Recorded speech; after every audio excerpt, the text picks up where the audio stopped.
yang tentunya adalah bagian daripada upaya kita untuk menuntut ilmu, mengikuti sunnah Rasulullah SAW, sekaligus kita memperbanyak investasi akhirat kita. Mudah-mudahan segala aktivitas yang kita tinggalkan diganti oleh Allah dengan keberkahan yang kita peroleh dari ta'lim yang kita ikuti pada pagi hari ini. Salawat dan salam semoga selalu terlimpahkan kehadiran baginda Rasulullah SAW.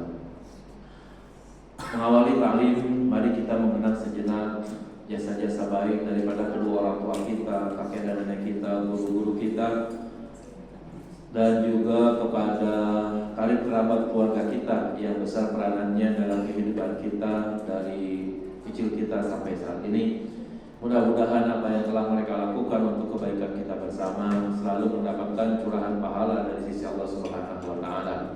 Kita doakan mereka yang masih ada bersama kita panjang umur, sehat walafiat, bertambah taat kepada Allah, bertambah mahabbah kepada Rasulullah, dan bisa membimbing kita menuju kepada kebaikan.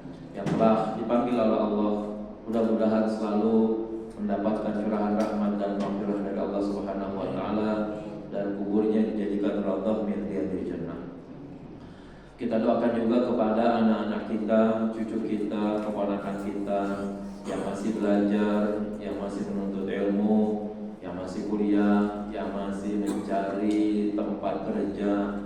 Mudah-mudahan semuanya dibantu oleh Allah Subhanahu wa Ta'ala sehingga mereka bisa menggapai cita-cita mereka.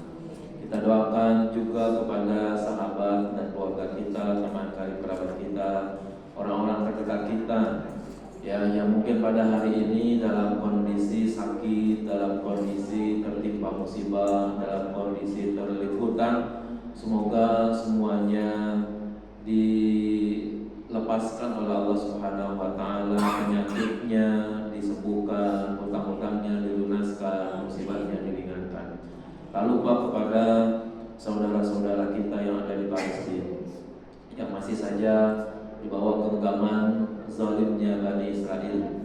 Mudah-mudahan saudara kita yang muslim di sana dan semua orang-orang Palestina lainnya itu dijaga oleh Allah Subhanahu wa Ta'ala, dimenangkan perjuangannya dan diterima para syuhada. Ila hadratin Nabi Mustafa Rasulullah sallallahu alaihi wasallam di hadhihi niyyah al-Fatihah. A'udzu billahi minasyaitonir rajim. Bismillahirrahmanirrahim. Alhamdulillahi rabbil alamin. Ar-Rahmanir Rahim. Maliki yaumiddin. Iyyaka na'budu wa iyyaka nasta'in. Ihdinas siratal mustaqim. Shiratal ladzina an'amta 'alaihim ghairil maghdubi 'alaihim waladdallin. Baik. Mungkin hari ini mudah-mudahan kita berharap adalah pembahasan menjaga lisan yang terakhir. Kita akan mengkaji hadis-hadis Rasulullah SAW terkait keharusan kita menjaga lisan. Mudah-mudahan pertemuan berikutnya kita sudah punya materi yang baru lagi. Baik, bismillahirrahmanirrahim. Yang pertama, An Abi Hurairah radhiyallahu anhu anna Rasulullah sallallahu alaihi wasallam qala. Dari Abu Hurairah radhiyallahu anhu, Rasulullah bersabda, Asyamu junnatun. Puasa itu adalah tameng. Puasa itu adalah benteng. Wala yarfuth wala yajhal. Maka tidak boleh berlaku vulgar, ya, berlaku yang hubungannya dengan menampilkan aurat, ya, berbau seksual dan lain sebagainya. Wala yajhal, dan juga tidak boleh berlaku bodoh, berlaku tidak mau memahami, ya. Seolah-olah perbuatan yang dilakukan itu atas dasar ketidaktahuan dia, padahal dia memahaminya, ya. Wa ini mulun qatalahu aw syatamahu, apabila ada seseorang yang ngajaknya ribut atau mencaci makinya, falyaqul, maka katakan kepada orang tersebut, inni shaimun marratain. Ya, kalau lagi puasa ada orang ngajakin ribut, ada orang ngajakin berkelahi, ada orang yang mencaci makinya, katakan kepadanya, inni shaimun, saya sedang puasa. bilang kepadanya 2 kali. Gak apa-apa tuh ngomong bahwa saya lagi puasa kepada orang yang ngajakin ribut kepada kita. Saya lagi puasa, ya. Walladzi nafsi biyadihi, sungguh kata Nabi bersumpah demi Allah yang jiwaku berada di tangannya. La khulufu famil saimi atyabu indallahi ta'ala min rihil misik. Sesungguhnya perubahan bau mulut orang yang berpuasa lebih wangi di sisi Allah dibanding dengan bau aroma minyak kasturi. Yatruku ta'amahu, di mana ia meninggalkan makanannya, wa syarabahu, dan minumannya, wa syahwatahu, dan nafsu seksualnya, min ajli, karena aku.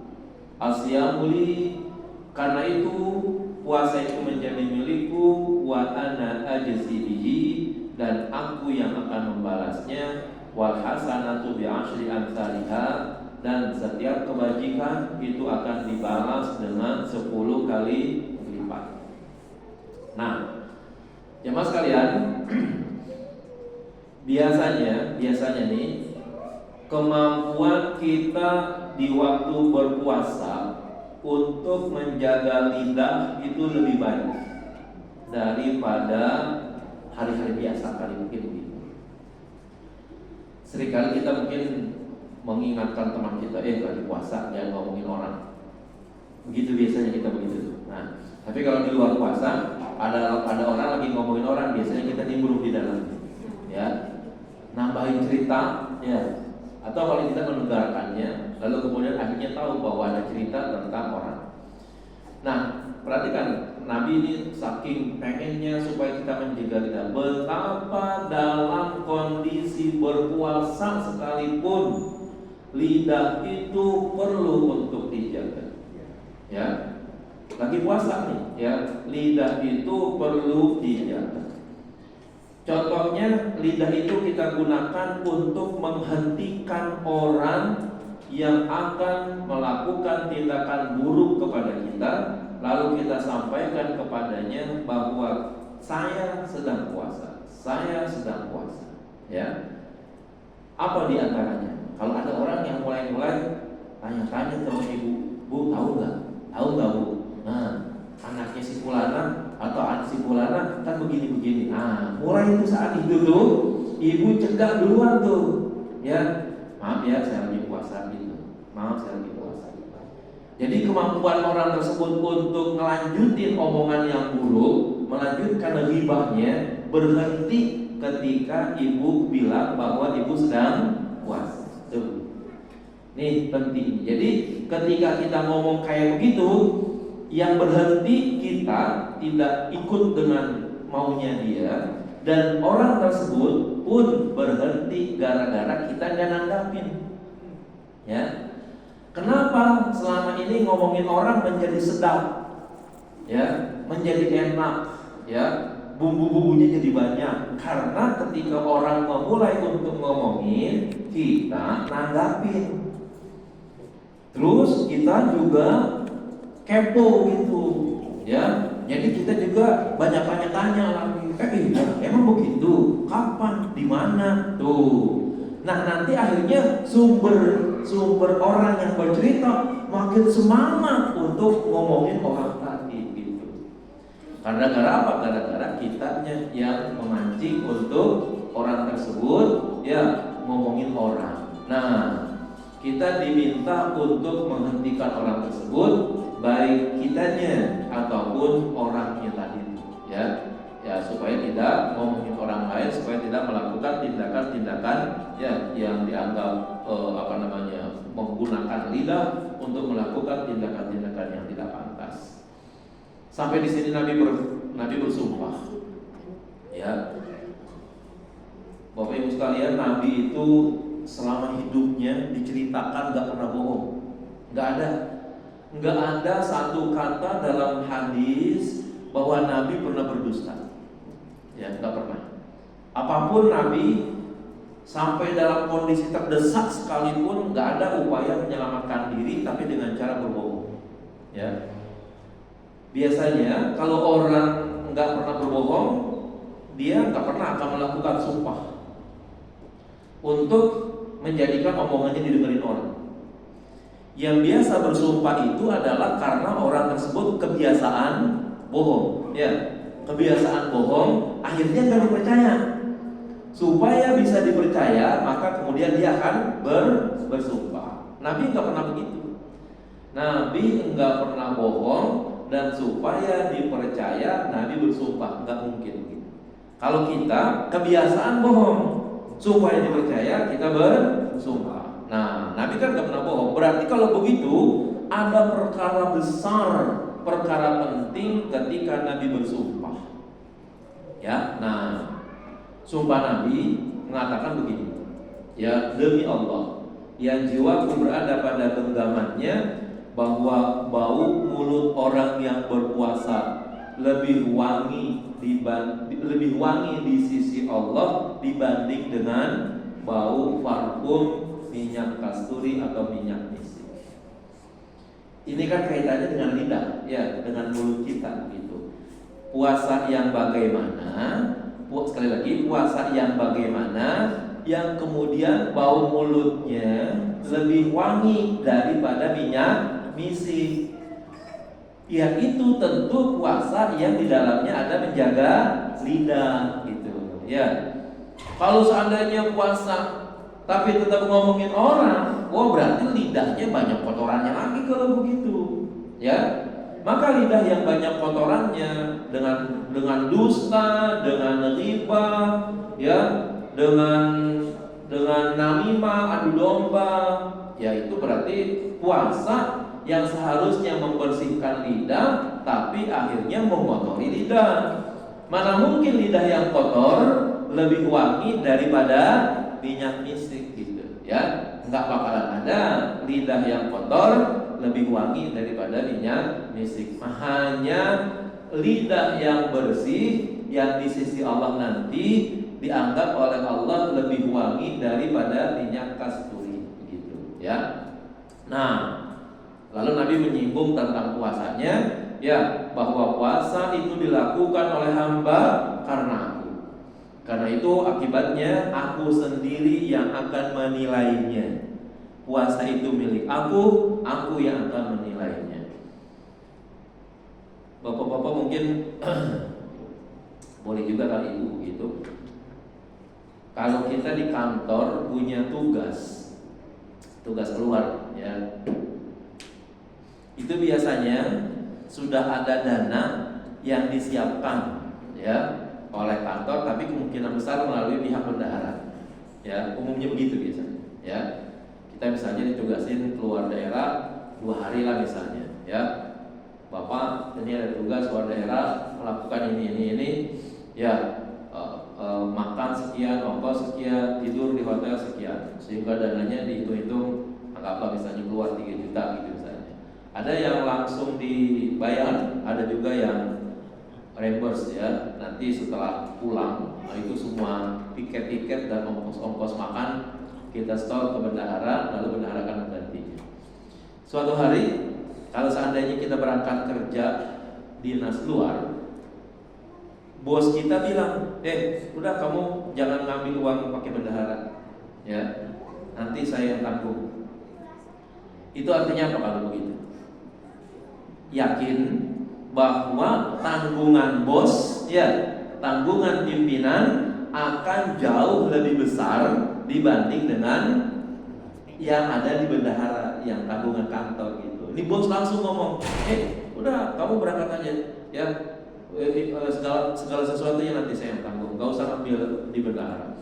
Ini berarti bos percaya sama kita, lalu kemudian dia akan bayar mungkin jauh lebih besar daripada yang ditetapkan oleh peraturan di kantor tadi misalnya. Kira-kira maknanya seperti itu, ya. Nggak mungkin bos berkata kamu jangan ambil uang di bendahara, nanti saya kasih. Lalu kemudian bos ternyata ngasih lebih sedikit dari jatah kantor. Ya ngapain kalau begitu, ya? Ya kan?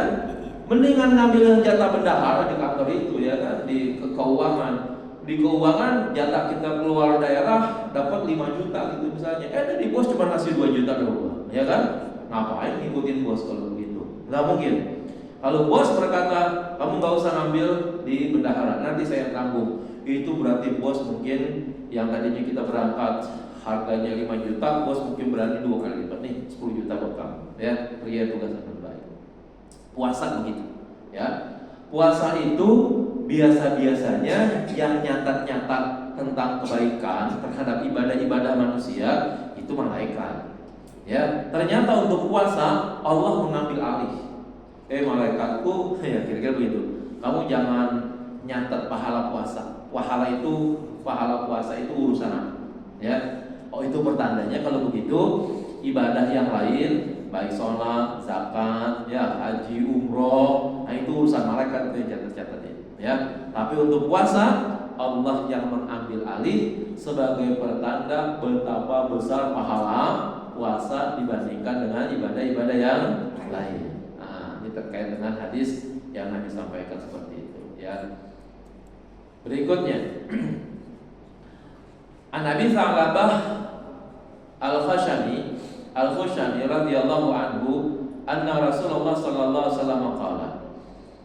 Ya, dari Abi Tha'labah Al-Khushani radhiyallahu anhu Rasulullah bersabda, "Inna ahabbakum ilayya wa aqrabakum minni mahasinukum akhlaqan." Sesungguhnya orang yang paling aku cintai dan orang yang paling dekat denganku adalah orang yang paling baik akhlaknya. Tuh, akhlak, etika, ya. Wa inna abghadakum ilayya, dan bahwa sesungguhnya orang yang paling aku murkai dan yang wa ab'adakum minni, dan yang paling jauh posisinya dari aku, masa hukum akhlaqan, orang yang paling jelek akhlaknya, ya, paling jelek akhlaknya. Siapa permasalahannya nih? Nabi sebutin 3 orang yang akhlaknya paling jelek, dan 3-tiganya itu urusannya terkait dengan ngomong. Satu, as-sarsarun, ya, yaitu orang yang banyak bicara tapi nggak ada faedahnya. Ngomong dulu, ya. Kalau dicari-cari pentingnya nggak ada, omongannya itu nggak ada manfaatnya. Apa sih yang diomongin gitu? Ya, nah itu disebut dengan as-sarsarun. Ini orang yang Nabi paling benci dan paling jauh dari Nabi. Jadi kan gak enak dong kalau gitu, ya. Kok gara-gara ngomong doang menjadikan posisi kita jauh dari Nabi. Nabi benci lagi kepada kita gara-gara omongan kita tidak ada manfaat. Yang kedua, al-mutasyaddiqun, yaitu orang yang berbicara dibuat-buat, ya, dibikin-bikin, ya, entah bibirnya dimenyon-menyonin, ya, perilakunya, ya. Kan ada tuh laki-laki yang tulang halus katanya, tulang lembut, tulang lunak, tulang lunak, ya. Laki-laki tulangnya lunak, ya kan. Kan ngomongnya dibikin-bikin dia itu kalau begitu, ya kan. Gitu. Ya, walaupun ada juga yang apa namanya, yang sehat tapi omongannya banyak yang ya dibuat-buat, dibikin-bikin, yang nggak ada sebenarnya dibikin-bikin sama dia, ya. Gitu, ya. Apa aja untuk mengkanter orang, mencegah orang bahwa orang itu lebih jelek daripada dirinya, dia akan bikin gitu omongan, ya. Contoh, ya, di masjid kadang-kadang, ya, di masjid ada kajian duha pagi, itu ternyata snacknya isinya lemper, diomongin tuh, lemper kayak begini sih rasanya, tuh, ya kan. Padahal lemper dia dapat aja gratis, ya kan. Udah gratis ngomong lagi, ya lemper begini dibuat ngaji katanya begitu. Mestinya kalau dia tahu lemper di masjid begitu modelnya, dia yang beli, gitu, ya kan. Dia yang beli di lemper yang cakep gitu. Dia nggak cuma nyaci maki doang. Lemper begini katanya buat Najib. Di sana tuh ada lemper yang bagus katanya. Tahu di sana ada lemper yang bagus, agak dibeliin namanya. Aduh, ya kan? Udah dapatnya gratis, dimakan juga lagi. Ya, dimakan juga, dicela juga, dimakan juga, tuh dibuat-buat. Jadi akhirnya untuk menyalahkan orang lain ada aja tuh yang dibuat, ya kan? Ya, apa namanya, diajak makan ke rumah gitu, dikomentari tuh makannya, ya kan? Oh, saya sih kalau makan yang begini, kalau saya sih makan yang begitu, ya kan? Nah, anak-anak saya sih biasanya kalau doyan yang begini nih, aduh, di depan orangnya disebut gitu, ya kan? Nah, ini namanya dibuat-buat. Yang itu yang dicela tadi habis gitu nambah lagi, ya kan? Itu kan konyol sekali orang kayak begitu, ya. Nah, itu namanya disebut dengan al-mutasyaddiqun. Yang ketiga kata Nabi, orang yang Nabi benci, orang yang jauh dari Nabi adalah orang-orang yang menyombongkan diri dalam berbicara. Ya, nyombongin dirinya dengan omongannya, gitu, ya. Merasa dirinya hebat, merasa dirinya keren, ya, dari ucapan-ucapannya itu. Nah, itu termasuk akhlak yang buruk yang menjadikan orang jauh dari Nabi dan Nabi benci kepada mereka. Tiga-tiganya erat kaitannya dengan omongan, gitu. Ya, hati-hati nih, kita jangan sampai dibenci Nabi gara-gara omongan kita, ya. Wa fi hadzal hadis, di dalam hadis ini amrun bihifzil lisan an kasratis sarsarah bighairi faidah. Ya, diperintahkan untuk menjaga lisan dari banyak omongan yang tidak ada manfaatnya. Wa takalluf bil kalam, dan ngomong dibuat-buat. Wa ghairi dzalika mimma yaqudhu tab'al salim, dan lain sebagainya yang dibenci oleh tabiat yang sehat begitu. Orang kalau ngomong ya lurus-lurus aja, biasa-biasa aja, enggak usah dibuat-buat, enggak usah dibikin-bikin gitu, ya. Bentuknya apa? Minal istihza' bin nas, ya, dalam bentuk ejekan kepada sesama manusia, wa tasyadduq bil hadis, dan menyombongkan diri dalam berbicara, ya. Jadi jangan menampilkan apapun supaya kita kelihatan lebih hebat daripada orang lain dari omongan kita. Ya, rumah kita, pakaian kita, duit kita, ya, dan lain sebagainya. Termasuk apa saja yang mungkin pernah kita berikan kepada orang lain, jangan dibicarakan untuk menunjukkan bahwa kita hebat gitu. Ya, kita banyak perbuatan kita gitu. Enggak boleh. Itu masuk dalam kategori al-mutafaihiqun. Itu Masjid Nurul Hikmah, kalau catnya bukan saya yang beliin, enggak begitu tuh katanya. Tuh, ya. Padahal dia cuma nyumbang 1 galon doang. Sisanya macam yang lain, ya kan. Dia ngaku-ngaku bahwa Masjid Nurul Hikmah itu catnya seperti sekarang tuh gara-gara dia, padahal dia cuma bawa satu kaleng, ya kan. Itu juga kaleng kecil, ya kan. Ya, tapi menyombongkan dirinya, ya, macam-macam, ya. Mungkin dia punya keluarga, ya, keluarga itu mungkin dia yang ngasih biaya untuk kuliahnya dan lain sebagainya. Lalu dia berkata, itu anak kalau bukan saya dulu yang ngasih biaya untuk sekolah, kalau bukan saya dulu yang ngasih biaya buat kuliahnya, nggak jadi orang tuh, katanya gitu, ya. Nah, itu juga masuk dalam kategori kesombongan. Nah, nggak boleh yang begitu, ya. Itu nanti di dalam ayat yang lain masuk dalam kategori mengungkit-ungkit, ya. Wala tubtilu shadaqatikum bil manni wal adza. Jangan kau rusak pahala sedekah kamu dengan mengungkit-ungkit dan menyakiti orang lain, ya.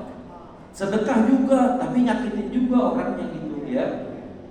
Sedekah sama orang lain tapi disakitin orang tersebut, dihina, direndahkan dan lain sebagainya. Ya, nah ini termasuk yang dilarang oleh agama kita.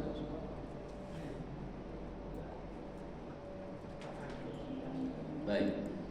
Berikutnya, an Abdullah bin Mas'ud radhiyallahu anhu an Rasulullah sallallahu alaihi wasallam qala. Dari Abdullah bin Mas'ud, semoga Allah meridainya, Rasulullah bersabda, "Alaikum bisidqi." wajib kamu berlaku ya jujur. Fa inna sidqa yahdi ilal birri, karena jujur mendorong kita, memotivasi untuk melakukan kebaikan-kebaikan. Wa innal birra yahdi ilal jannah, dan bahwa kebaikan-kebaikan itu nanti akan menuntun menuju ke surga. Wa ma yazalu rajulu yasduqu wa yataharra sidqa hatta yuktaba indallahi siddiqan. Senantiasa seseorang yang berlaku jujur dan menjaga kejujurannya sehingga nanti di sisi Allah dia digelari dengan as-siddiq. Satu-satunya orang yang disebut dengan ya Abu Bakar as-Siddiq, baru dia dua, kayaknya itu ya gelarnya as-Siddiq gitu kan. Kita selama ini nggak nemuin lagi tuh ya orang yang kedua yang gelarnya siapa? Gelarnya as-Siddiq. Tapi sebenarnya sih bisa kita bisa punya gelar as-Siddiq di hadapan Allah kalau kita selalu berbicara jujur. Ya, berbicara baik. Walaupun memang berat banget, ya kan, susah jaganya. Ini berbicara jujur susah dah pokoknya, ya kan. Nabi Ibrahim itu aja nggak bisa dia berbicara jujur. Ya, Nabi Ibrahim. Jadi nanti katanya di akhirat itu manusia berbondong-bondong ya mencari orang yang bisa menyelamatkan dari kalangan para nabi. Ke Nabi Adam, ke Nabi Nuh, sampai ke Nabi Ibrahim. Ya Nabi Allah Ibrahim kita rame-rame nih, termasuk itu rame-rame. Sebelum penghisaban sampai ke Nabi Muhammad tuh orang ngomong dulu kepada para nabi. Yang Nabi Allah Ibrahim, tolong kami, berikan kami syafaat. Kata Nabi Ibrahim bilang begini, jangan minta tolong kepada saya, gitu kira-kira. Jangan minta tolong kepada saya juga tidak tahu nasib saya di hadapan Allah selamat atau tidak. Lalu manusia bertanya, kenapa wahai Nabi Allah Ibrahim, engkau kan bapaknya para nabi. Nabi-nabi yang lahir setelah kamu itu anak cucu kamu, kenapa kamu tidak merasa selamat dengan diri kamu? Ya, Nabi Ibrahim bilang, saya pernah berdusta sekali. Bu, Nabi Ibrahim berdosanya berapa? Sekali. Ibu-ibu dosanya berapa kali? Ya, kalau bapak-bapak mah nggak kehitung dah dosanya ya kan. Dapat duit 700.000, kasih ibunya mah 500 ya kan. Pasti yang 200.000-nya udah ditilik duluan gitu ya kan. Nah, satu kali dia berdusta merasa dirinya tidak selamat, maka dia tidak mau. Nabi Ibrahim tidak mau memberikan syafaat kepada orang lain, merasa dirinya tidak selamat. Bayangin, sekelas Nabi Allah Ibrahim hanya berbohong sekali, lalu setelah itu dia tidak punya kemampuan untuk memberikan syafaat. Nabi loh, ya. Nabi Ibrahim disebut dengan Abul Anbiya, bapaknya para nabi, karena setelah Nabi Allah Ibrahim itu semua nabi adalah cucunya Nabi Ibrahim. Nabi Ibrahim itu punya istri 3, Siti Hajar, Siti Sarah, dan Qanturah. Ya, yang Qanturah ibu-ibu jarang dengar ya. Yang dengar namanya siapa? Siti Hajar dan Siti Sarah. Dari Siti Hajar lahir Nabi Ismail, dari Siti Sarah lahir Nabi Ishak.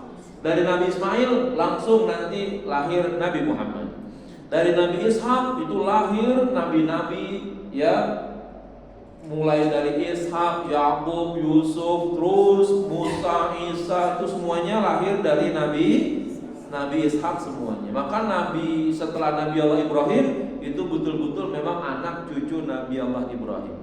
Tapi Nabi Allah Ibrahim pernah dusta sekali, dan gara-gara dusta sekali hilang kemampuannya untuk memberikan syafaat. Ya, Nabi Ibrahim dulu sebenarnya bohongnya itu untuk nyelamatin dirinya. Ya, suatu saat Nabi Allah Ibrahim itu datang ke raja, ada bertamu ke sana, bawa istrinya, ya. Siti Sarah cantik memang, ya, cantiknya luar biasa. Dulu raja itu punya hak untuk mengambil istri siapa saja. Dulu gitu, ya. Kalau raja melihat bini orang cakep nih, wah udah diambil, ya. Diambil udah, suruh cerai, ya kan?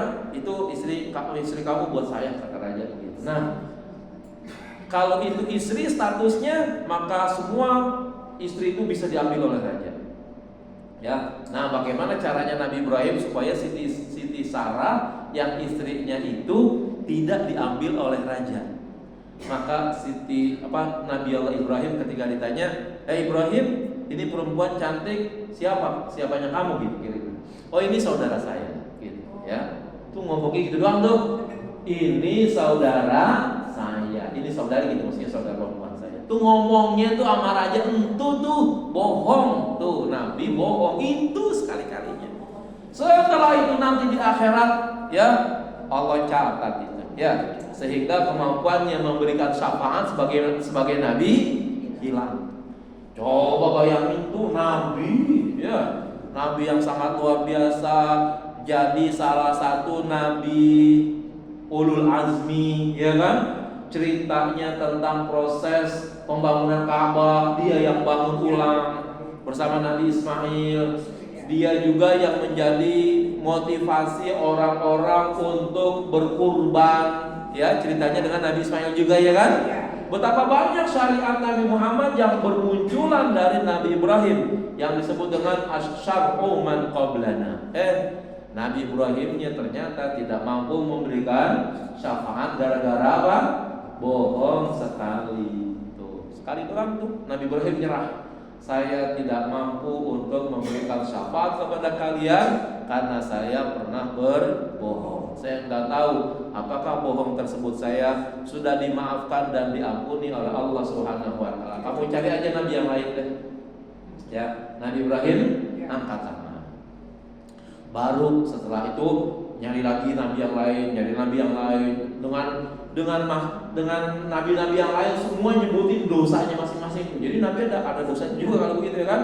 Di akhirat dia nggak mampu untuk memberikan syafaat sampai terakhir baru kepada Nabi Muhammad sallallahu alaihi wasallam. Tuh lihat, gara-gara Nabi Ibrahim bohong sekali, nggak bisa jaga lidahnya untuk berbohong, padahal untuk nyelamatin dirinya, ternyata itu dicatat oleh Allah Subhanahu wa taala. Nah, bagaimana kalau kita yang bohongnya setiap hari lalu berdoa, ya Allah masukkan saya ke dalam surga, ya nggak pantas dah rasanya kalau kita minta doa begitu tuh, ya.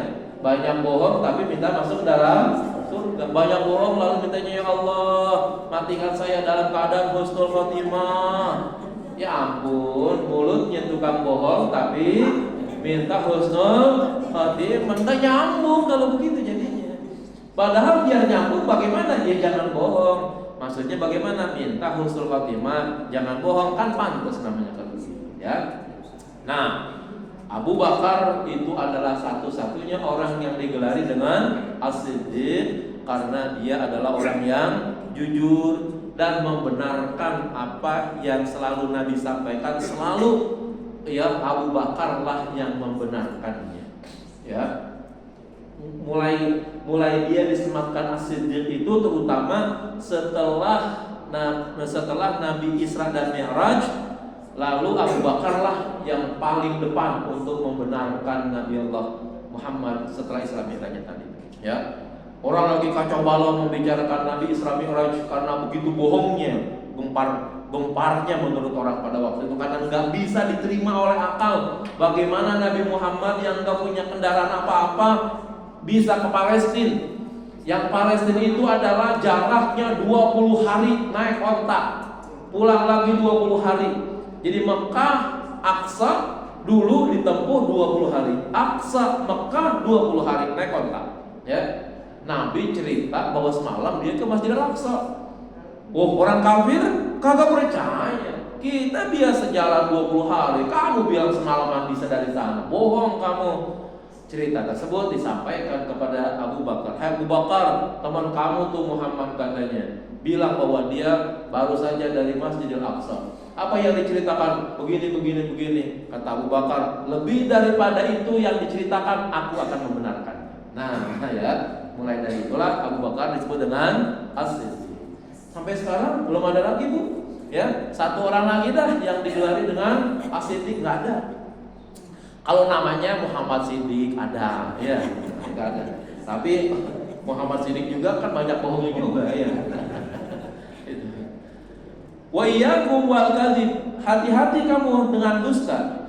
Fa innal kadhiba yahdi ilal fujur, karena dusta itu mendorong untuk melakukan ya kejahatan-kejahatan. Wa innal fujura yahdi ilan nar, dan bahwa sesungguhnya kejahatan itu membawa orangnya kepada neraka. Wa ma yazalu rajulu yakdibu, dan senantiasa orang itu akan berdusta manakala orang itu selalu berdusta wa yataharraki, pada menjaga bohongnya itu hatta yuktaba indallahi kadzaban, sehingga nanti di hadapan Allah dia digelari dengan pendusta. Ya, coba tuh ya, kalau dia jujur aja tuh tentang ijazah palsunya, ya kan, selesai.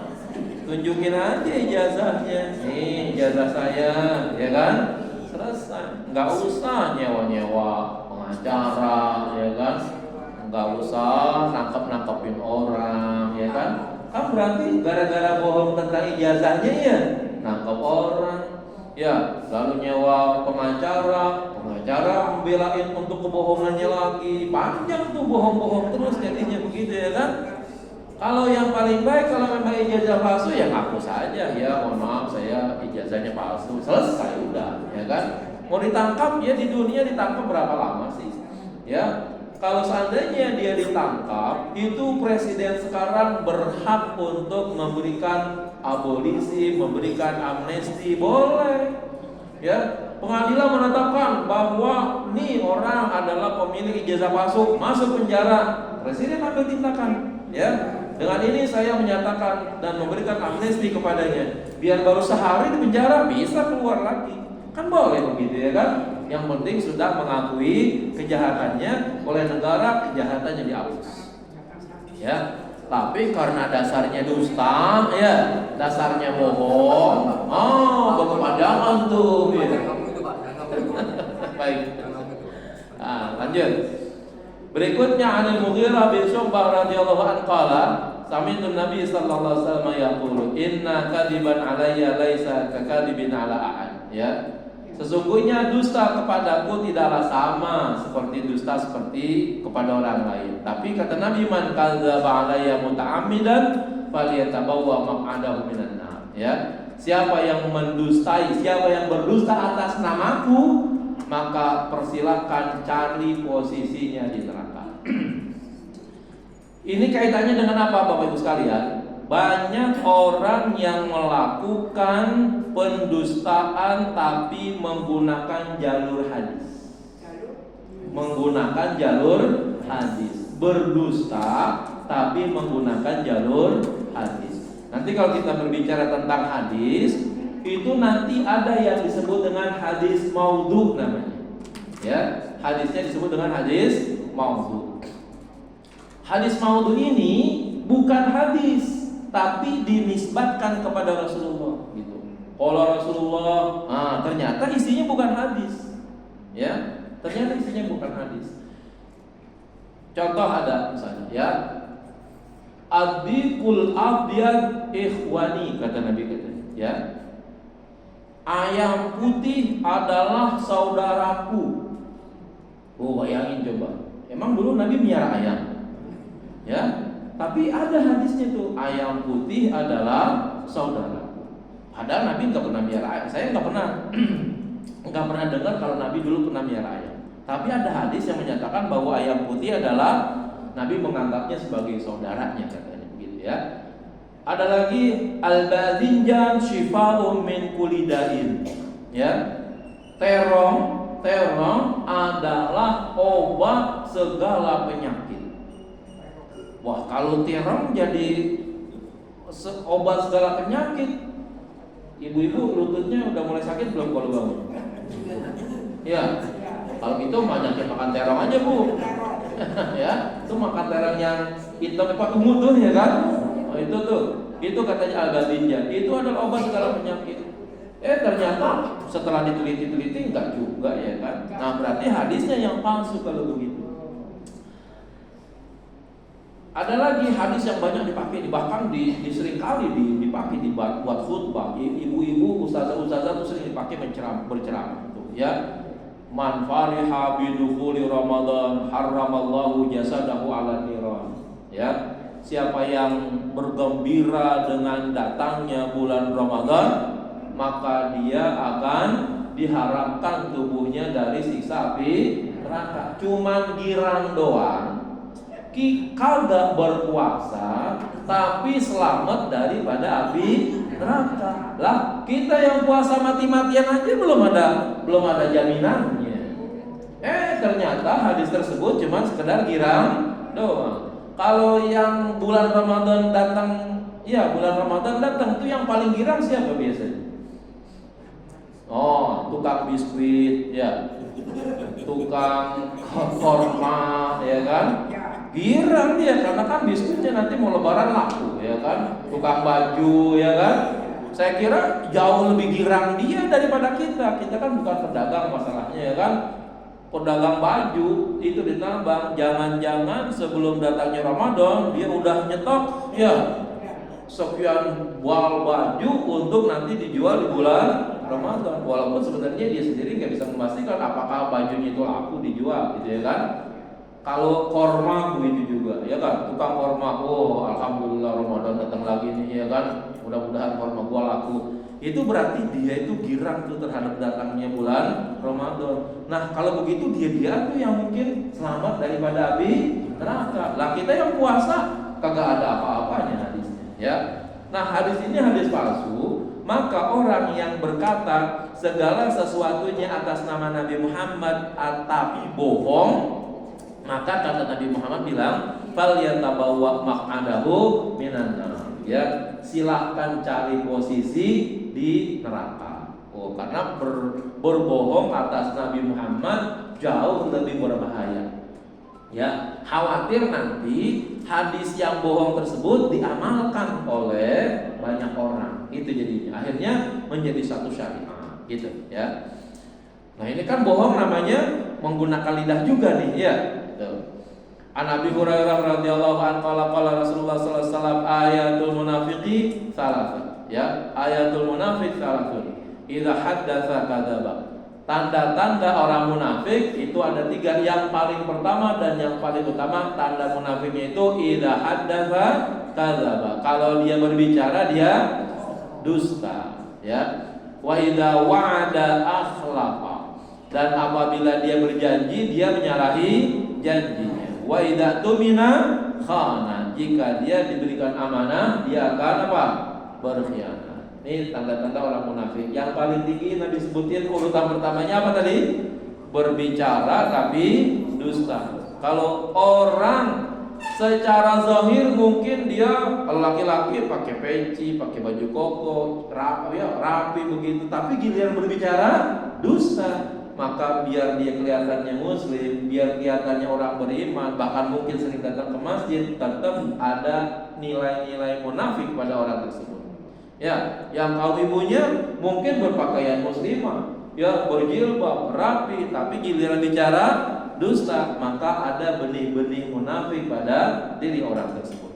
Tuh gara-gara yang berdusta tadi itu. Maka penting kita untuk menjaga lisan. Berikutnya An Abi Hurairah radhiyallahu anhu anna Rasulullah sallallahu alaihi wasallam qala al-muslimu akhul muslim. Ya, muslim dengan yang lain adalah saudara muslim yang lainnya. La yakhunuhu wa la yakdzibuhu wa la yakhduluhu. Nih, ya. Tidak boleh satu muslim mengkhianati muslim yang lain, tidak boleh membohongi muslim yang lain, dan tidak boleh satu muslim menghinakan muslim yang lainnya. Kullul muslim alal muslim haram. Ya, setiap muslim kepada muslim yang lainnya ada beberapa yang diharamkan. Yang pertama, irduhu. Ya, itu kehormatannya. Kehormatan orang lain tidak boleh diacak-acak, tidak boleh direndahkan. Lalu haram lagi apanya? Wa maluhu, haram juga hartanya. Artinya apa? Harta saudara-saudara kita dimanapun selagi dia Islam haram untuk kita ambil. Ya, wadamuhu, dan darahnya. Ya, orang selagi masih menyatakan dirinya Muslim, menyatakan dia bersyahadat bahwa Allah Tuhannya dan Nabi Muhammad adalah nabinya, maka haram darahnya untuk ditumpahkan, untuk dibunuh. Ya, enggak boleh. Kecuali nanti dia membunuh lagi, dia berzina, nah itu masih diperkenankan untuk dibunuh karena memang ada hukumnya demikian. Tapi kalau enggak ada, lalu kita kemudian atas dasar emosi, atas dasar ketidaksenangan, atas dasar ya kesukuan dan lain sebagainya, orang tersebut ditumpahkan darahnya, wah dosanya besar nantinya. Ya, at-taqwa hahuna, takwa itu di sini.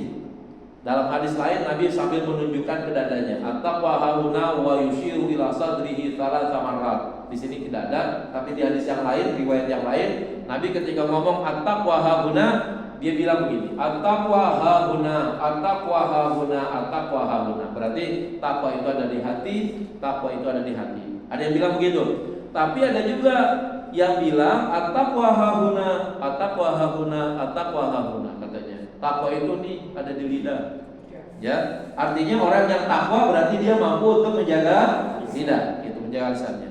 Bihasabi imri'in minasyarri ayyahqira akhahul muslim. Cukup seseorang tersebut dianggap sebagai orang jahat kalau dia sudah mencaci maki, merendahkan saudaranya yang muslim.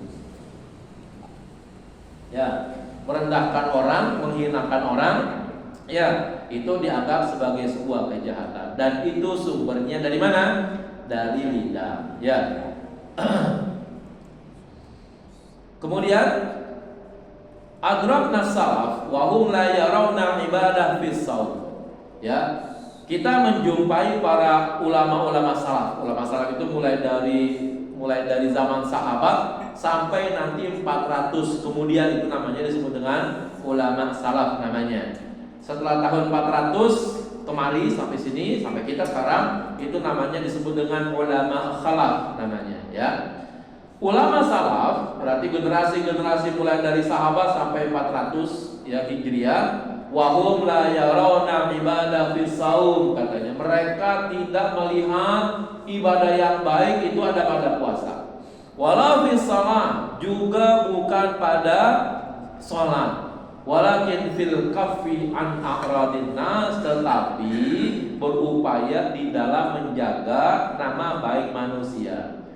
Faqaimul laili wa sa'imun nahar, orang yang rajin qiyamul lail dan orang yang rajin berpuasa di siang hari, illam yahfaz lisanahu, jika dia tidak menjaga lidahnya, aflasa yaumal qiyamah, maka dia termasuk orang yang bangkrut pada hari kiamat. Jadi menurut ulama salaf, ya, peran menjaga lidah itu menjadi sangat penting sekali. Jaga lidah, karena itulah nanti menjadi patokan orang tersebut beruntung tidak dalam puasanya, dalam sholatnya. Kalau dia sholat, kalau dia puasa, kalau dia dan ibadah-ibadah yang lainnya, tapi lidahnya suka bohong, lidahnya suka nyakitin orang, aflasa yaumal qiyamah, dia masuk orang yang bangkrut pada hari kiamat. Bangkrut itu apa? Biasanya kalau dalam dunia dagang, bangkrut itu orang yang hutangnya kira-kira gitu ya, orang yang hutangnya lebih besar daripada harta yang dimilikinya. Ya, kalau seandainya ini dia punya aset, jangan jauh-jauh dah, ada rumah gitu misalnya ya, ada rumah. Nah, rumah itu kalau dijual harganya anggap 1 miliar, tapi hutang dia 2 miliar. Nah, ya, banyaknya hutang dibandingkan dengan harta itu dinyatakan sebagai orang yang bangkrut. Nah, sekarang berarti gini, orang yang bangkrut dalam ajaran agama apa kalau begitu? Yaitu orang yang dosanya Ya, lebih banyak daripada pahalanya. Andaikan pahalanya itu ya dipakai untuk menebus dosa-dosanya, enggak kebayang. Gitu ya. Sama tadi itu. Ada orang punya hutang. Rumahnya, aset yang dimilikinya 1 miliar, utangnya 2 miliar. Kalau rumahnya dijual seluruhnya, lalu kemudian untuk bayar utangnya baru kebayar 1 miliar doang. Yang 2 miliar masih utang, sementara dia udah gak punya harta lagi. Nah, ini namanya disebut dengan aflasa atau al-muflis, yaitu orang yang bangkrut. Dan orang yang bangkrut itu terjadi melalui dari lidahnya tadi. Kemudian hadis berikutnya selain nomor 25 masih ada dikit lagi ya. Haddatsana Abu Khulaifah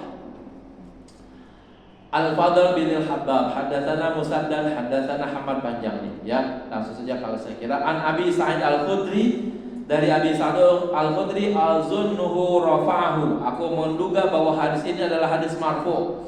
Ya, qala, beliau berkata, idza asbaha ibnu Adam fa innal a'dhar tukaffirul lisan.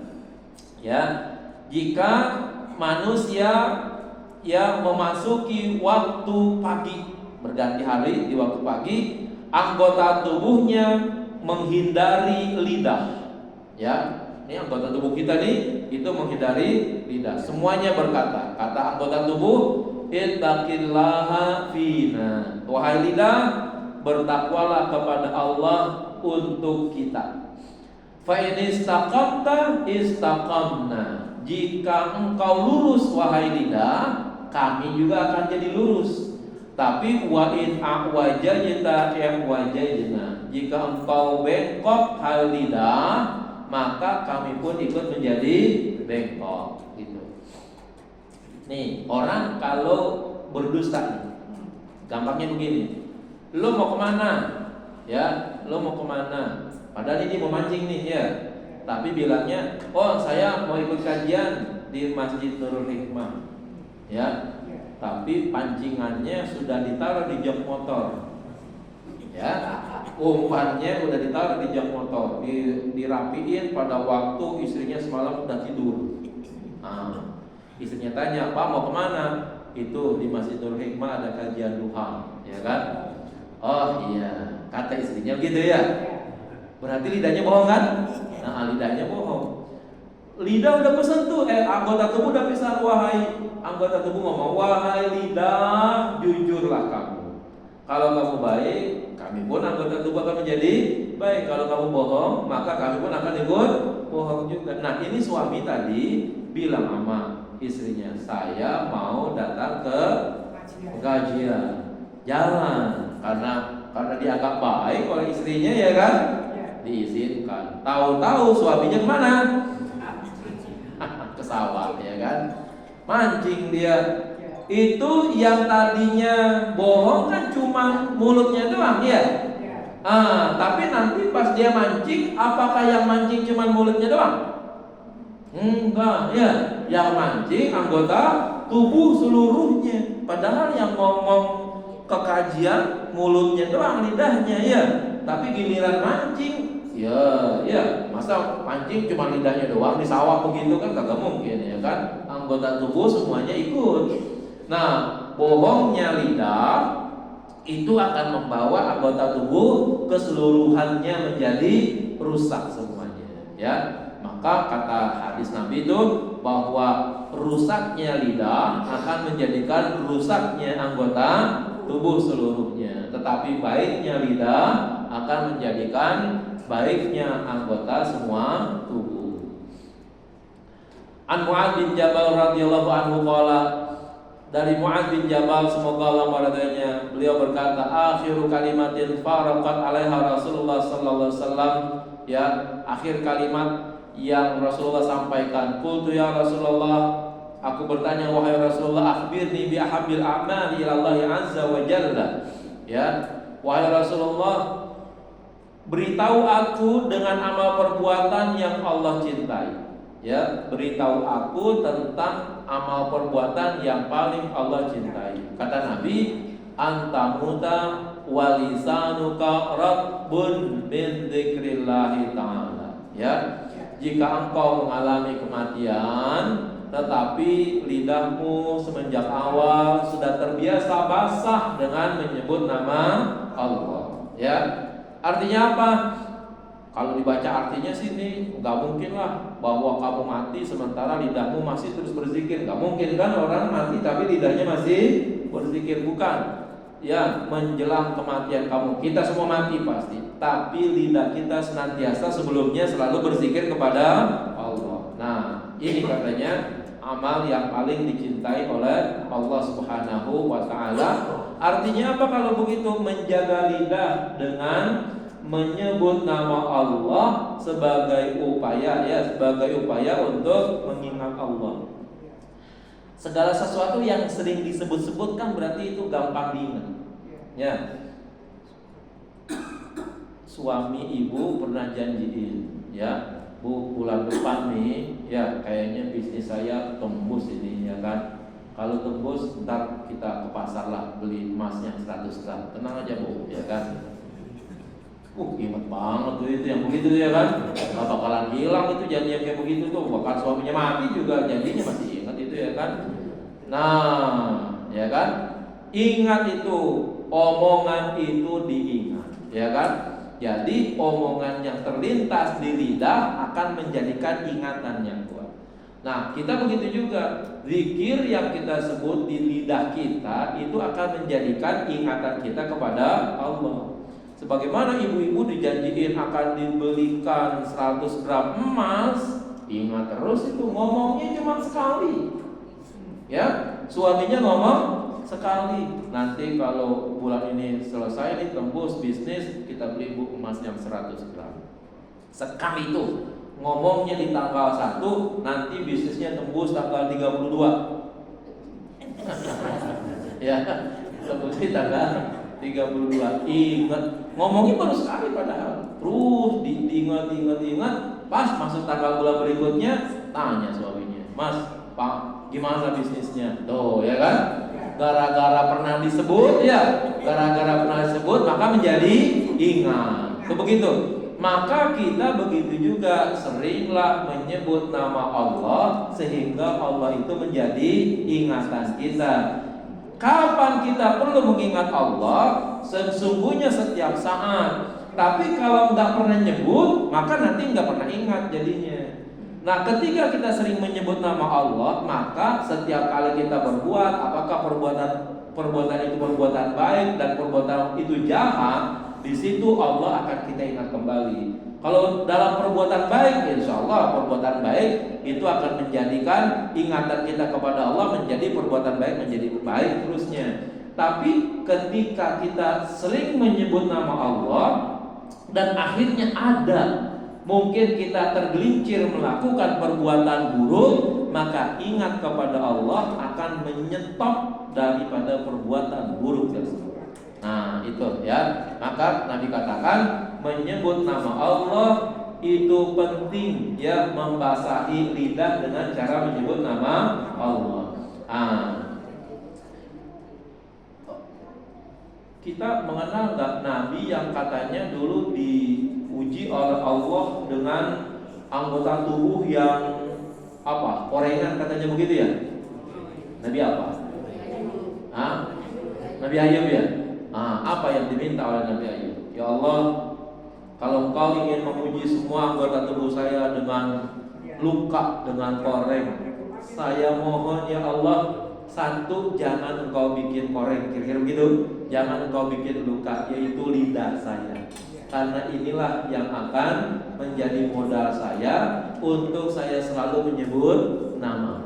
Ya, jadi walaupun masih banyak pertentangan, ya, apakah betul Nabi Ayub badannya itu sekujur badannya itu luka dan lain sebagainya, itu masih dipertentangkan begitu. Tapi banyak ceritanya seperti itu, ya. Nah, tapi Nabi Ayub meminta supaya apa? Satu, ya, lidahnya jangan dibikin luka, jangan dibikin koreng, karena itu adalah alat yang terakhir yang dipergunakannya untuk menyebut nama Allah. Nah, itu di sini. Berikutnya an Mu'adz bin Jabal radhiyallahu anhu qala qala Rasulullah sallallahu alaihi wasallam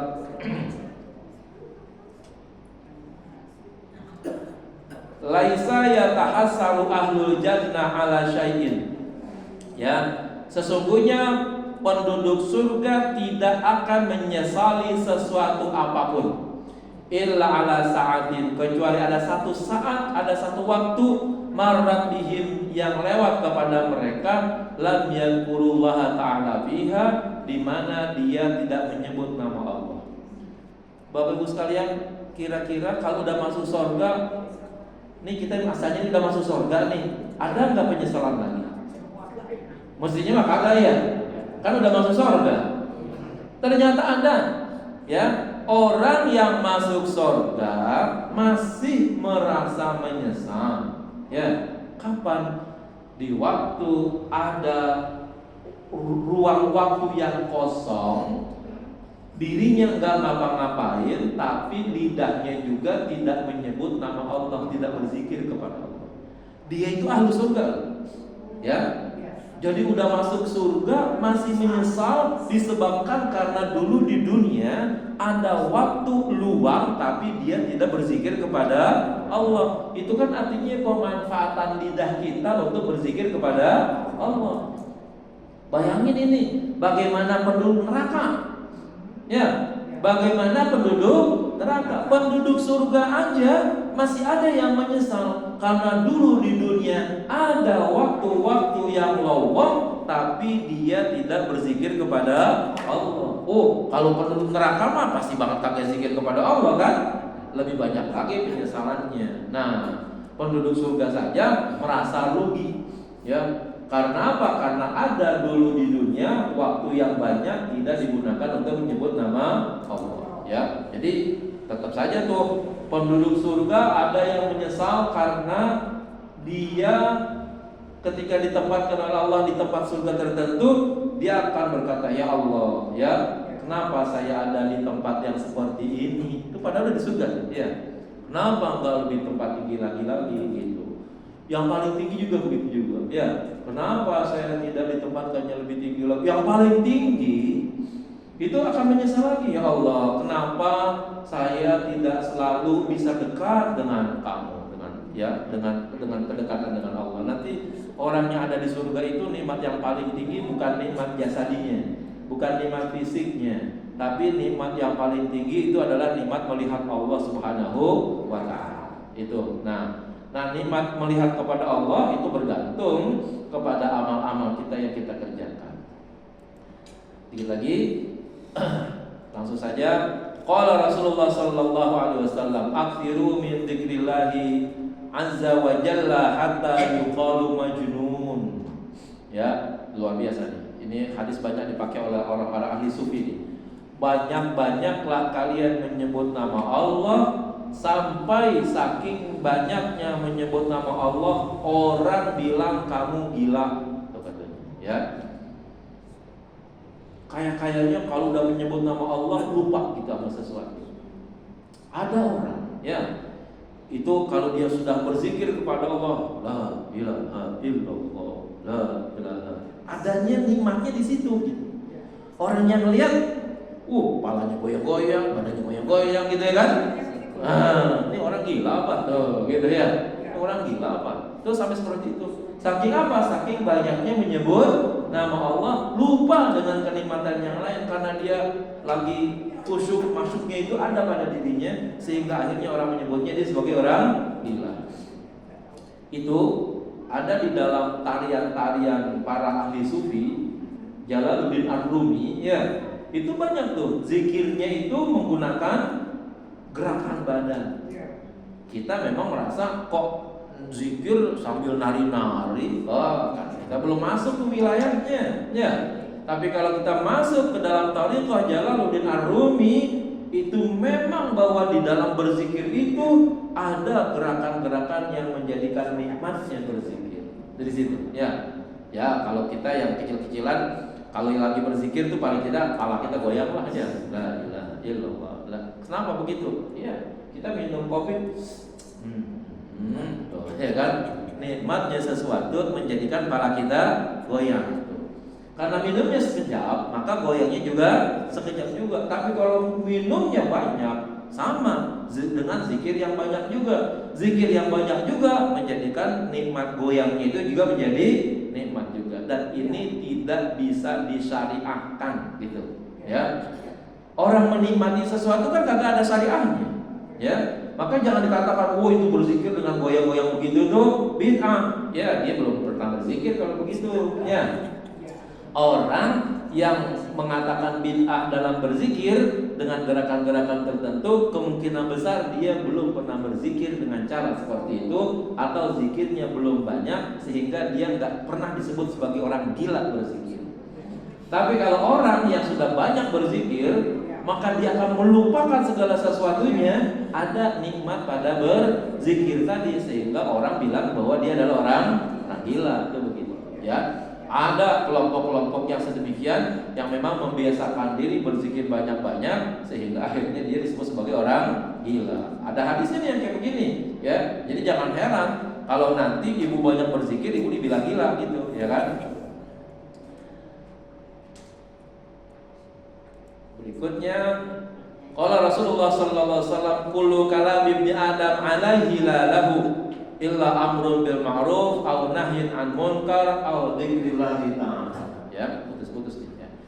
Setiap ucapan anak Adam, setiap ucapan manusia itu akan menjadi beban baginya, bukan menjadi kebaikan baginya. Kecuali ada, ya, yang menjadi kebaikan baginya. Yang pertama, amrun bi ma'rufin. Ya, memerintahkan kepada yang ma'ruf. Kalau kita ngobrol-ngobrol, bercanda dan lain sebagainya, itu akan menjadi catatan beban bagi kita.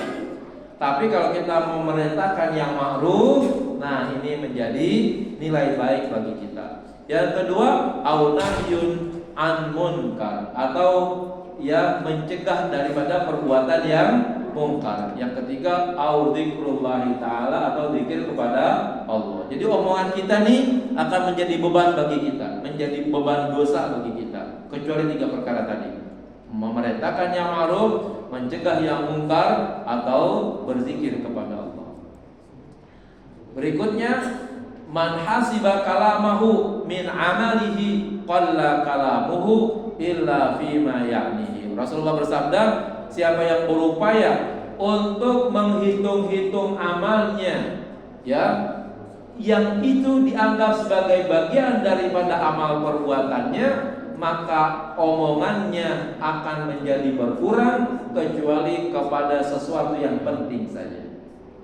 Ibu bapak, kalau kita nih ngomong terus kita takar gitu, kita pikirin, kira-kira kalau gue ngomong begini penting nggak sih, begitu, ya. Nah, kalau mikirnya kayak begitu terhadap omongan yang kita sampaikan tadi itu kita pikirin terlebih dahulu, maka sangat memungkinkan omongan kita menjadi sedikit, ya, kecuali omongan itu akan menjadi penting.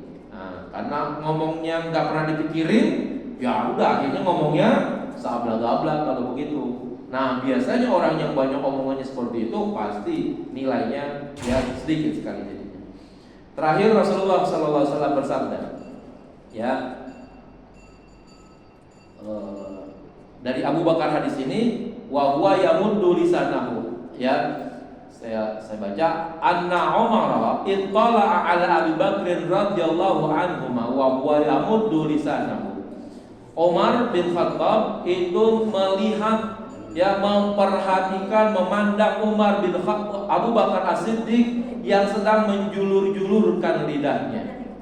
Faqala, Umar bertanya, matasna ya khalifata Rasulillah, wahai Abu Bakar, apa yang kau kerjakan dengan cara menjulur-julurkan lidah tadi? Qala, beliau berkata, inna hadza awradanil mawarid, ya, inilah yang menjadikan saya datang, ya, yang saya lakukan. Inna Rasulullah SAW qala, bahwa Rasulullah SAW bersabda, laisa syai'un min najasat illa wa huwa yashku dzarabal lisan. Tidak ada bagian tubuh yang tidak mengeluh tentang lidah yang tajam. Wa qala Ibnu Ishqaq, dan berkata Ibnu Ishqaq, illa wa yashku ila Allah azza wa jalla al-lisan ala hiddatihi, kecuali bahwa ia mengeluh kepada Tuhan yang Maha Esa tentang ketajaman lidah. Ibu bapak sekalian, jadi Umar melihat Abu Bakar lagi menjulur-julurkan lidahnya, ya, sampai akhirnya Umar bertanya, ya Khalifah, ente ngapain sih nyelet lidah, kita bilang begitu ya. Lalu Abu Bakar bilang begini, inilah lidahku, inilah lidah ini yang menjadikan anggota tubuhku ngelapor kepada Allah, ya, betapa bahwa lidah ini begitu tajam katanya. Tajam itu berarti apa kalau begitu? Ngomongnya apa? Ngomongnya nyakitin ya. Tuh orang lidahnya tajam banget gitu ya. Nah itu maknanya apa kalau begitu? Omongannya begitu menyakitkan. Nah, anggota tubuh kita nih, kata Abu Bakar, itu ngabdu kepada Allah. Ya Allah, lidah yang ada pada diri saya begitu tajam omongannya, itu begitu. Ya, maka kita perlu berhati-hati untuk menjaga lidah kita, jangan sampai ngomong yang tidak pantas. Lebih-lebih kalau itu ditujukan kepada orang lain. Ya, lebih-lebih ditujukan kepada orang lain. Maka anggota tubuh kita yang lainnya ngadu kepada Allah tentang lidah ini. Ya, baik, saya kira ini yang dapat saya sampaikan. Sudah lewat seperempat dari jam 10. Ada pertanyaan?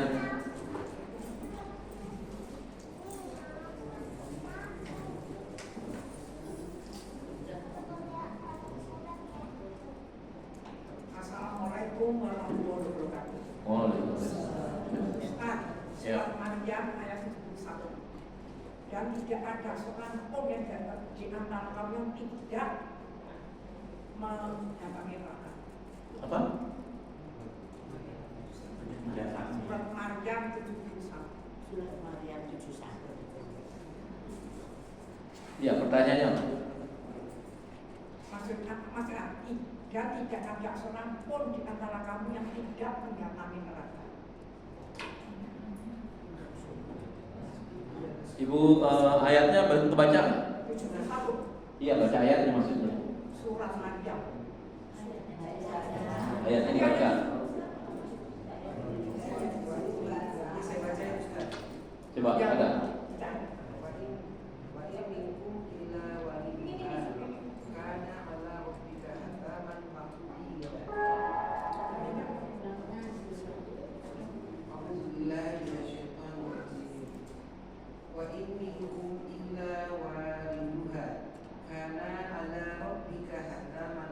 Hatman maqdiyah. Nah, di atas ayat itu apa? Kira-kira dua ayat sebelumnya apa bacanya? Nah, ayat 69-70 apa? Lananzi'anna.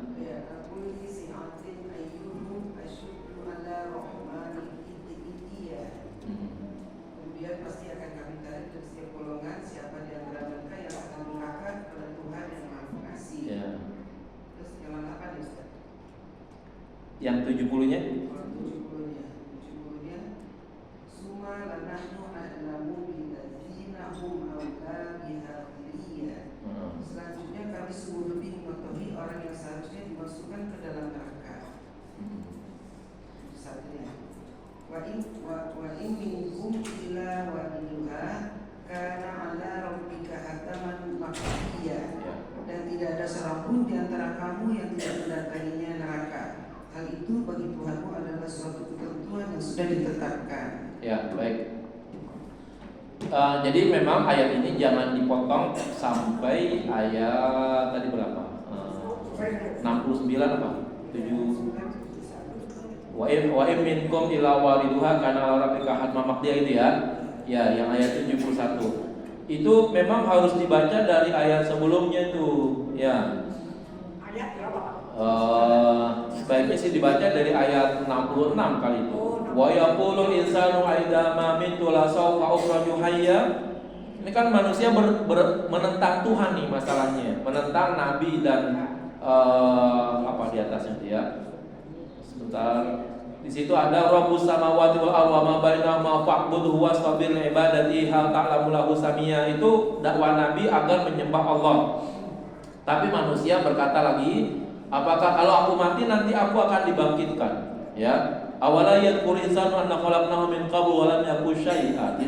Tidakkah manusia mengingat bahwa dirinya dulu belum ada apa-apanya? Kira-kira begitu. Wa rabbika lanahsyurannahum wasyayatin tsumma lanahdurannahum haula jahannam jithiya. Demi Tuhanku, kami akan menggiring mereka dan juga menggiring syaitan-syaitan, lalu kami hadirkan di sekitar neraka jahanam, ya, dalam keadaan merangkak. Tsumma lananzi'anna min kulli syai'atin ayyuma syaddu ar-rahmani itiya. Kami cabut setiap kelompok siapa yang paling banyak dan paling kuat penentangannya terhadap Tuhan yang Maha Rahman. Tsumma lanahnu a'lamu billadzina hum aula biha asliya. Kami tahu siapa orang yang paling pantas masuk ke dalam neraka. Wa minkum illa wariduha. Ya, dan tidak ada satupun di antara mereka pasti masuk ke dalamnya karena rabbika hatman maqdiya, yang itu merupakan sudah dipastikan oleh Tuhan kamu. Jadi kalau mau dikatakan begini, kalau membacanya hanya ayat 71, itu maknanya seolah-olah tidak ada di antara kalian kecuali masuk ke dalam neraka, begitu jadinya ya. Oh, berarti kita masuk neraka dong semuanya. Bukan. Itulah yang lagi diceritain tuh, gitu. Kelompok-kelompok yang menentang Allah yang lagi diceritain oleh ayat ini, untuk kemudian akhirnya tidak ada satupun orang yang menentang Allah itu masuk ke dalam tidak masuk ke dalam neraka. Ya, yang tadinya menentang, yang tadinya diajarkan oleh para nabi untuk beribadah kepada Allah sebagai Tuhan, ya, Tuhan yang maha Tuhan langit dan bumi gitu, tapi nggak mau menyembahnya, maka akibatnya semua orang-orang yang tidak mau menyembah Allah sebagai Tuhan langit dan bumi, tidak ada satupun mereka yang tidak masuk ke dalam neraka gitu. Bukan kita, ya. Kita kan sudah nyembah Allah, ya.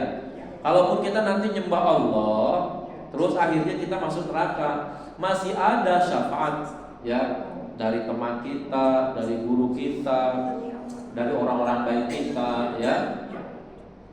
Ibnul Qayyim dalam kitabnya itu bercerita ini, ya. Kata Ibnul Qayyim ini termasuk orang-orang moderat sekarang ini, ya. Dia dipakai ajarannya oleh Wahabi. Ibnul Qayyim itu bilang begini, nanti kalau ada satu orang yang masuk ke dalam surga, dia tidak akan bertanya makan apa dan minum apa, ya. Padahal kan yang namanya surga janjinya kan begitu, ya, makanan, minuman, bidadari, begitu kan. Tapi yang pertama ditanya, si fulan teman saya di mana ya Allah? Tuh begitu, ya. Si fulana teman saya ada di mana ya Allah? Itu yang paling cepat masuk surga, paling dulu masuk surga pasti bertanya begitu. Kenapa kamu bertanya tentang si fulan? Kenapa kamu bertanya tentang si fulana? Oh, dia teman saya dulu di dunia, teman yang baik, teman di majelis taklim, teman jalan, ya kan, teman ngobrol, teman curhat saya. Dia orang yang baik, tapi dia lagi di neraka, kata Allah. Ya Allah, tolong saya saksi bahwa dia adalah orang baik. Ampuni dosanya, ya, ampuni dan maafkan segala kesalahannya. Karena kesaksian daripada kita bahwa kita punya teman yang baik, Allah berikan kemampuan kepada orang yang sudah masuk surga, imunitas, kekuatan untuk menahan diri dari panasnya neraka. Sekarang kamu keluar dari surga ini, ambil tuh teman kamu yang ada di neraka tadi. Kita masuk tuh ke neraka, cari teman kita yang lagi disiksa oleh malaikat Malik. Ya, pas kita lihat mukanya, hitam, ya kan? Tapi masih kita kenalin, ini dia teman saya, ya kan? Kita angkat, lalu kita masuk dalam surganya Allah Subhanahu wa Ta'ala. Itu pentingnya kita berteman dengan orang-orang baik, ya, karena dia nanti akan menjadi penyelamat kita di akhirat nanti, ya. Baik, ada lagi. Jadi ibu tadi bukan semua orang, ya, orang-orang yang tidak mau menyembah Allah Subhanahu wa Ta'ala. Orang yang jahat tuh temannya setan sih disebutin begitu tuh. Wa rabbika lanahsyurannahum wasyayatin, ya. Orang-orang yang dekat dengan setan jadi. Baik. Ada lagi? Ya, Assalamualaikum warahmatullahi wabarakatuh. Salam. Ustaz, apabila ada seseorang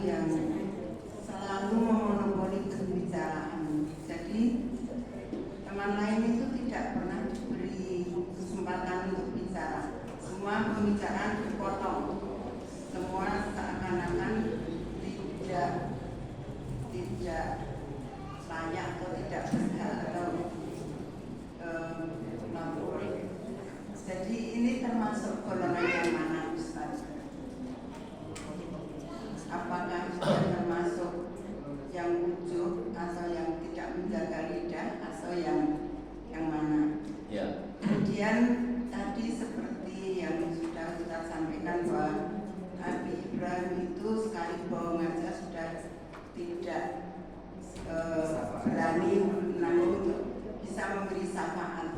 Tapi kemudian ada lagi berikutnya Ustaz sampaikan bahwa orang-orang soleh atau apa tadi itu bisa memberi manfaat temannya. Nah ini juga kemudian memberikan harapan yang cukup tinggi supaya kita itu bisa memberi syafaat bagi orang lain. Nah, seperti apa syaratnya atau sampai sejauh mana supaya kita itu bisa menjadi orang yang bisa memberi syafaat kepada orang lain. Terima kasih Ustaz. Assalamualaikum warahmatullahi wabarakatuh. Ya, Ibu, ada larangan Nabi begini nih, ya. Jangankan motong-motong omongan kayak begitu tuh. Kita bertiga, ya, duduk bertiga. Tuh ngomong berdua saja nggak boleh tuh. Ya, kita bertiga, tapi ngomongnya berdua. Itu aja dilarang oleh Nabi. Ya, jangan kamu seperti itu, ya.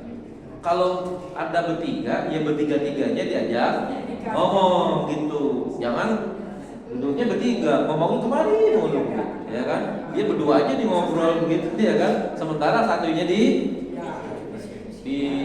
nggak diheroin kalau orang Betawi bilang, dicuekin gitu ya. Itu nggak boleh, itu udah dosa tuh yang kayak begitu. Lebih-lebih lagi, ya memutuskan omongan orang lain. Ya, setiap orang kan punya hak untuk berbicara. Ya, kita perlu untuk menjadi pendengar yang baik, untuk kemudian akhirnya juga berbicara yang baik. Ya, kalau udah menjadi pendengar yang baik, bisa jadi tuh pembicara yang baik. Terus memutuskan omongan orang lain, termasuk orang yang tidak bisa mendengar yang baik dan juga tidak bisa berbicara yang baik, gitu. Ya, nggak boleh yang seperti itu. Ya. Kalau masuk kategori yang mana, bisa dibayangkan tadi itu berbicara berdua saja di antara 3 orang udah dilarang oleh Nabi, ya. Apalagi sampai memutuskan pembicaraan orang lain, ya. Nah, itu nggak boleh. Yang kedua, ya, Nabi Ibrahim nggak bisa memberikan syafaat, ya. Di dalam hadis-hadis yang panjang yang tentang berbicara tentang syafaat Nabi Muhammad, ya. Itu untuk menggambarkan betapa bahwa Nabi Muhammad itu satu-satunya pemain tunggal nanti di akhirat, ketika nanti ada pada saat di padang mahsyar itu, ya. Sebelum ada perhitungan amal tuh, manusia sudah menunggu sekian lama, katanya di hadis yang panjang tersebut, kok perhitungan amal belum dimulai, ya. Nah, kesempatan yang begitu panjang, begitu lama menunggu digunakan oleh banyak orang untuk supaya bisa mencari syafaat dan pertolongan kepada para nabi. Karena para nabi lah yang kemungkinan besar punya hak syafaat pada waktu itu. Ternyata semua nabi di padang mahsyar tersebut nggak ada satupun yang bersiap sedia memberikan pertolongan kepada manusia. Nggak ada yang berani. Nabi Muhammad itu, Nabi Adam itu mengajukan dirinya bahwa dulu saya pernah makan buah khuldi, gitu ya. Nabi Ibrahim tadi pernah berbicara dusta. Nabi Musa ngomong juga, saya pernah mukul orang sampai mati. Memang kejadiannya begitu, ya. Saya nggak tahu kata Nabi Musa, saya dimaafkan atau tidak oleh Allah. Terus semua nabi itu punya kasus, walaupun satu, tapi dia mengenang-enangnya kasus tersebut yang menjadikan dia tidak berani untuk memberikan syafaat kepada orang lain. Nah, ya. Nah, itu ketika dia posisinya ada di luar surga di situ, ya. Masih di padang mahsyar sebelum proses amal ibadah dipertimbangkan. Baru mereka datang, semua makhluk manusia datang kepada Nabi Muhammad. Ya Muhammad, tolong kami, berikan syafaat kepada kami. Nah, Nabi Muhammad mulailah bergerak, minta kepada Allah agar semua peristiwa dan agenda padang mahsyar dimulai. Ya, maka Nabi Muhammad sujud, Nabi Muhammad berdoa, Nabi Muhammad meminta. Ya, baru setelah itu Allah memperkenalkan acara, ya, yang ada di padang mahsyar tadi itu. Ya, Maka mulailah ditimbang manusia amal-amalnya dan seterusnya, sampai kemudian akhirnya ya melewati siratal mustaqim, sampai kemudian akhirnya masuk ke dalam surga. Nah tadi yang tadi dikatakan bahwa teman itu bisa memberikan syafaat, itu adalah orang yang sudah selamat ke dalam surga, gitu ya. Yang sudah selamat masuk ke dalam surga, menurut Ibnu Qayyim al-Jauzi, Ibnu Qayyim al-Jauzi kan itu bukan nabi itu ya, tapi dia punya tuh ceritanya seperti itu ya. Dan itu dipakai banget oleh orang-orang kelompok sekarang ya pendapatnya. Nah, beliau mengatakan orang yang sudah masuk surga tidak pernah menanyakan makanan, nggak pernah menanyakan minuman, nggak pernah menanyakan bidadari di awal masuk ke dalam surga.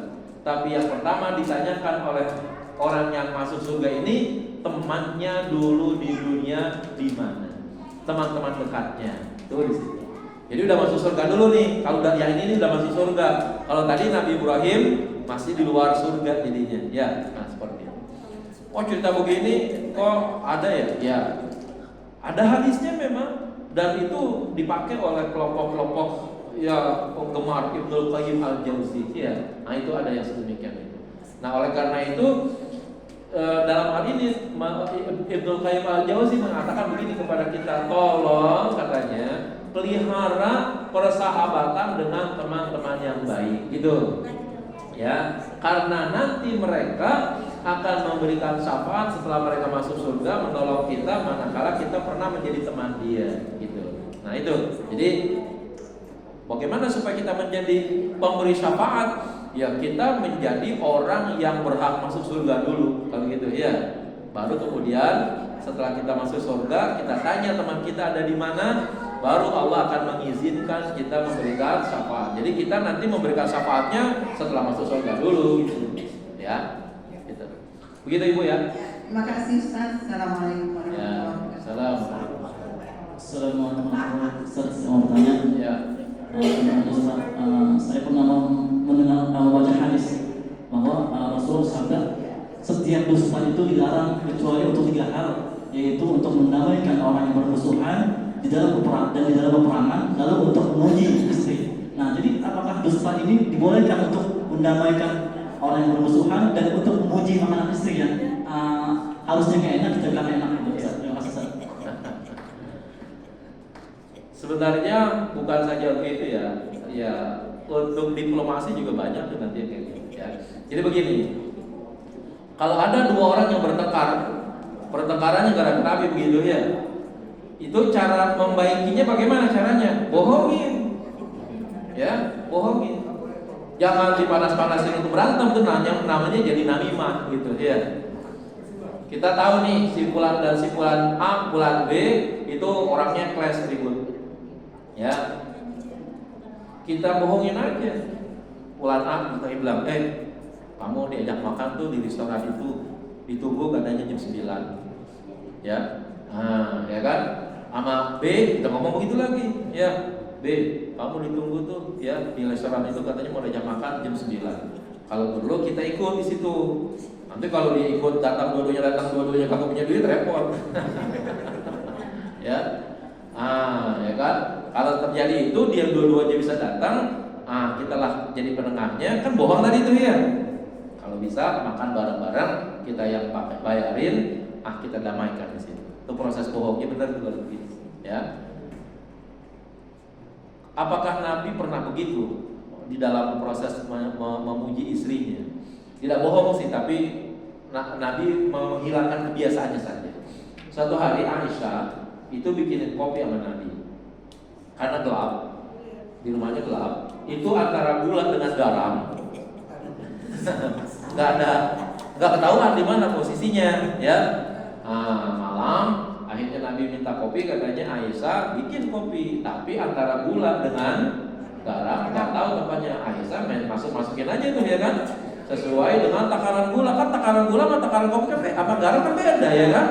Takaran gula bisa jadi 2 sendok makan kali untuk bikin kopi. Ini yang disendok oleh Aisyah garam dengan 2 sendok makan, masukin ke kopi, gitu ya kan. Nah udah, setelah dibikinin hangat kopinya ya, Rasulullah minum.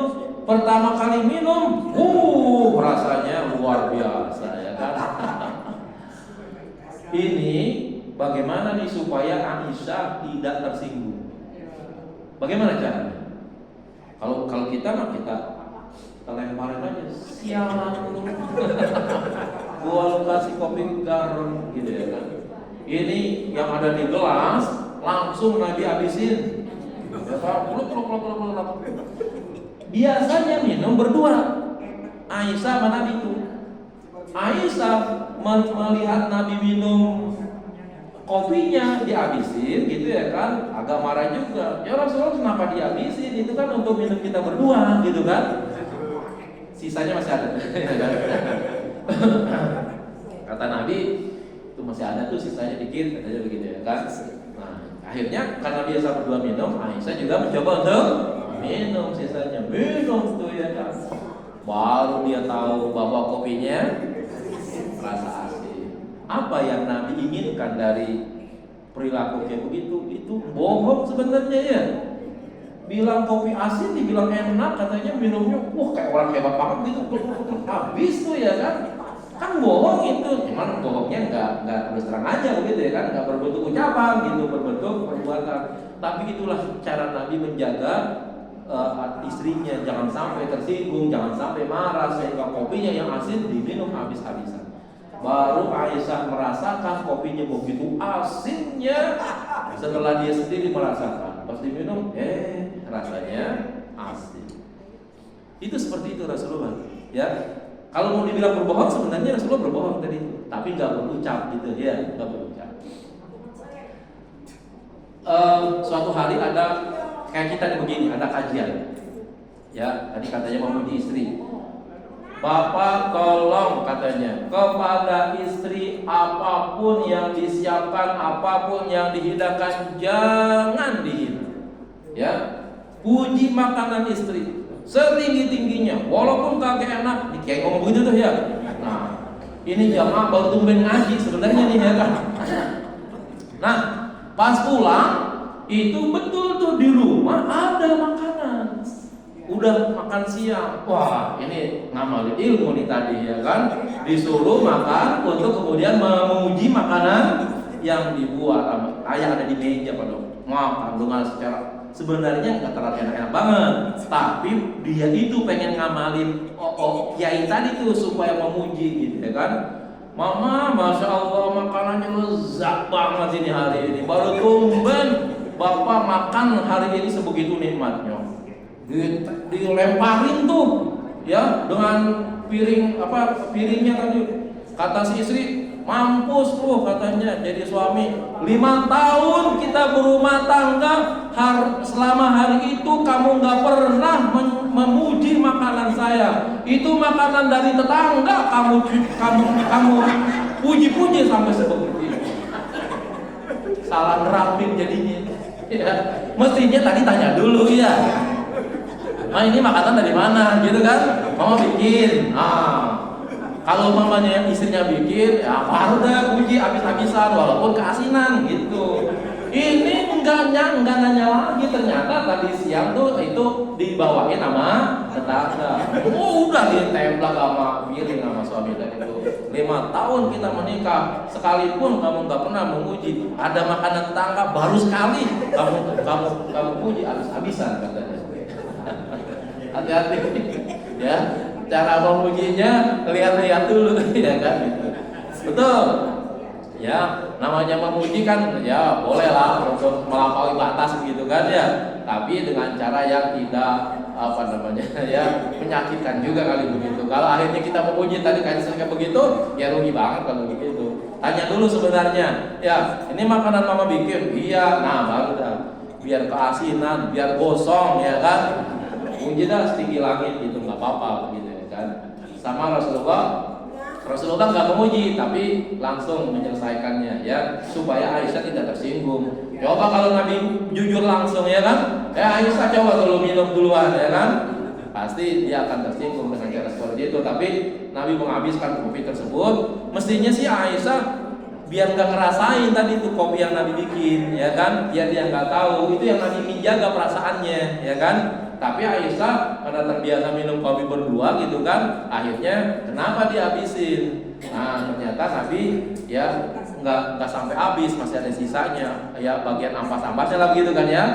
Akhirnya diminum juga oleh Aisyah. Ternyata rasanya adalah asin seperti itu ya. Baik, ada lagi? 10:30 lewat? Ya, cukup ya. Baik, terima kasih. Mohon maaf, kita tutup dulu dengan kafaratul majlis. Subhanakallahumma bihamdika asyhadu an la ilaha illa anta astaghfiruka wa atubu ilaik. Sallallahu alaihi wasallam Muhammad wa ala sayyidina Muhammad walhamdulillahi rabbil alamin. Mohon maaf. Assalamualaikum warahmatullahi